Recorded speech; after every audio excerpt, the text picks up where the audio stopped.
एक बार एक लड़की अपने कॉलेज से घर लौटती है और लौटते ही अपने बेडरूम में जाके तकिया पकड़ के रोने लग जाती है। उसके फादर जो कि एक शेफ होते हैं उसे रोता हुआ देखते हुए उसके पास आते हैं और उसके सर पे हाथ फिराते हुए उस लड़की से पूछते हैं कि बेटा आप रो क्यों रहे हो।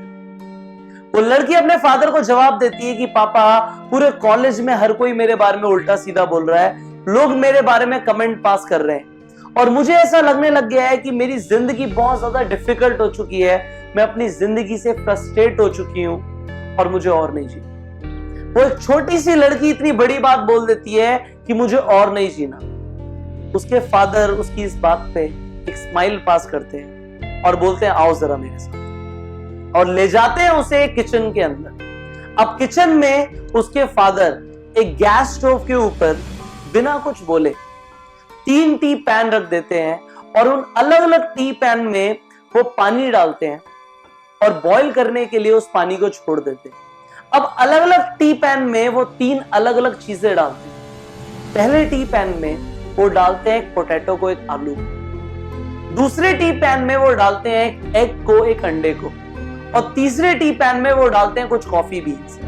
अब थोड़ी देर के बाद वो उस गैस स्टोव को बंद कर देते हैं और पहले टी पैन से बाहर निकालते हैं उस आलू को, जो कि उस टी पैन में जाने से पहले बहुत हार्ड होता है, बहुत रिजिड होता है, पर बॉइलिंग वाटर के अंदर वो अपनी रिजिडनेस, अपनी हार्डनेस को डिसॉल्व कर देता है। उसकी हार्डनेस चली जाती है, वो आलू जो पहले बहुत सख्त था अब नरम हो जाता है। दूसरे टी पैन से जब वो बाहर निकालते हैं एक एग को, एक अंडे को, तो वो बताते हैं जब मैंने इस एग को बॉइलिंग वाटर में डाला था तब ये एग बहुत फ्रेजाइल था, ये टूट सकता था, पर बॉइलिंग वाटर में जाने के बाद ये जो एग है ये सख्त हो गया, जो कि पहले टूट सकता था वो हार्ड हो चुका है, अब नहीं टूटेगा। और तीसरे पैन से जब वो बाहर निकालते हैं उस पानी को जिसमें उस कॉफी की सुगंध आ रही होती है, उस कॉफी की फ्रेग्रेंस आ रही होती है, उस पानी को बाहर निकालते हैं और बताते हैं हमारी जिंदगी में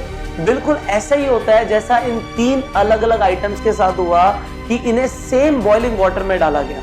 हमारी जिंदगी जरूर बॉइलिंग वाटर है, पर आपको डिसाइड करना है कि आप एक पोटैटो बनोगे, एक एग बनोगे या उन कॉफी बीन्स की तरह बनोगे।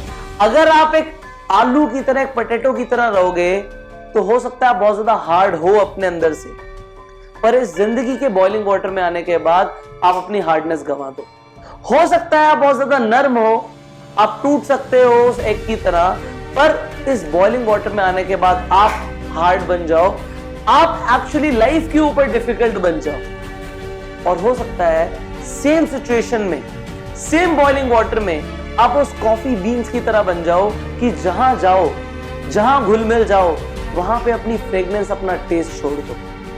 सो उसके डैड अपनी बेटी को मैसेज देते हैं कि बेटा आज भी जिंदगी डिफिकल्ट है और कल भी रहेगी, ये जिंदगी नहीं बदलने वाली, इस बॉइलिंग वाटर की तरह ये जिंदगी हमेशा रहेगी। तुम्हें डिसाइड करना है कि इन तीनों में से तुम्हें क्या बनना है। So this is a message for you, do not be a potato and do not be a egg, be the coffee beans. जहां जाओ अपनी फ्रेग्रेंस छोड़ दो। Wherever you will go, you leave your sparkle and finally go self.